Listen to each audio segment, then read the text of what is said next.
Hello YouTube family, नमस्ते, प्रणाम। मैं कामनी शुक्ला स्वागत करती हूँ आप सभी का अपने यूट्यूब चैनल पर। तो आज हम आप लोगों के समक्ष बहुत ही प्यारा निर्गुण भजन गीत के साथ उपस्थित हैं, ढोलक के साथ, और गाने जा रहे हैं। कैसा लगे अपनी राय कमेंट बॉक्स में जरूर बताना। तो आइए आप लोगों को गीत सुनाते हैं।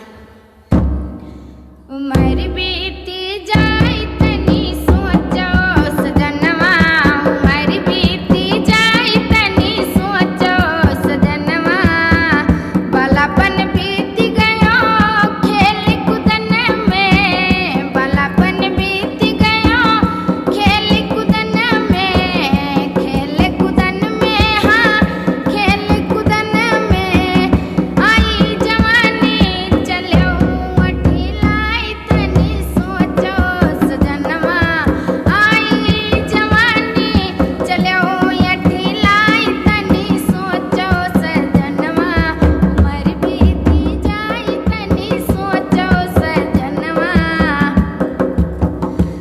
ओ चौथेपन में अब न रही तन में, चौथेपन में नहीं रही तन में, नहीं रही तन में, हाँ नहीं रही तन में, दूसरा यो तीसरा कलियो या जमाई तनी सोचो सजनवा, दूसरा यो तीसरा कलियो या जमाई तनी सोचो सजनवा, उम्र बीती जाए तनी सोचो सजनवा।